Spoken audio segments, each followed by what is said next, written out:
Please kindly subscribe, like, and share to my channel. By the time Nicolas Maduro had secured his grip on Venezuela, his biggest threat was no longer coming from protesters in the streets or politicians in exile. It was coming from courtrooms thousands of miles away. For years, accusations followed him like a shadow. Corruption, repression, drug trafficking. But they lived mostly in reports, leaked documents, and diplomatic statements. Nothing seemed to touch him until 2020.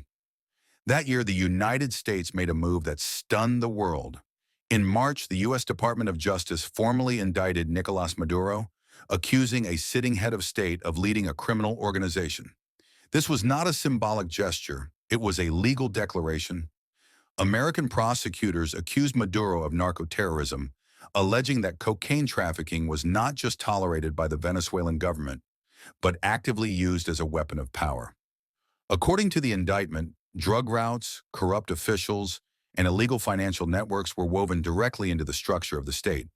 The charges went further.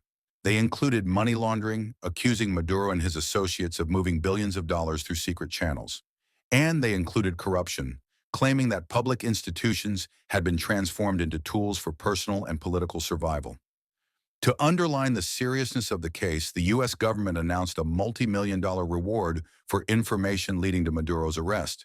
For the first time, Nicolas Maduro was no longer just an embattled president. In the eyes of U.S. law, he was a wanted man. But here is where reality intervened. This was not an arrest. No agents arrived in Caracas. No courtroom doors opened. No extradition followed. It was a criminal indictment, powerful on paper, but powerless without enforcement. And Maduro understood this perfectly.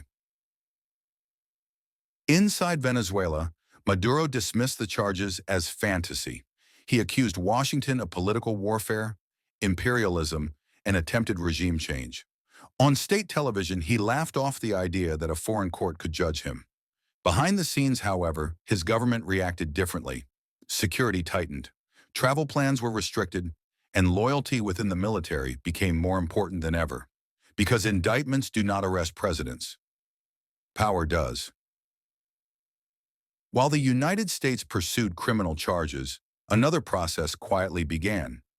Slower, quieter, but potentially more dangerous. The International Criminal Court, based in The Hague, opened an investigation into Venezuela.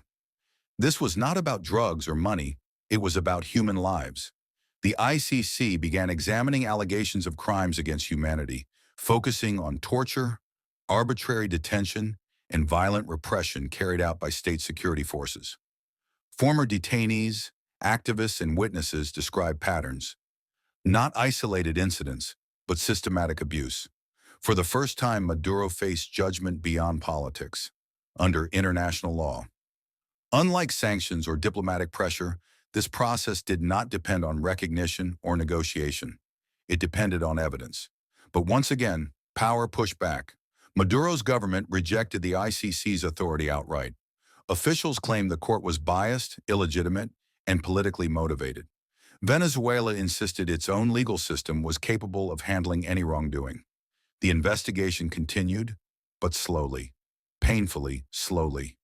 Years passed. No arrest warrant was issued. No immediate consequences followed. The law was watching, but it was waiting. With indictments on the table and investigations underway, a single question echoed around the world. Why hasn't Nicolas Maduro been arrested or extradited? The answer lies at the intersection of law and reality. First, Maduro remained head of state. Under international norms, sitting presidents are rarely detained abroad, especially without cooperation from their own governments. Second, Maduro controlled Venezuela's security forces.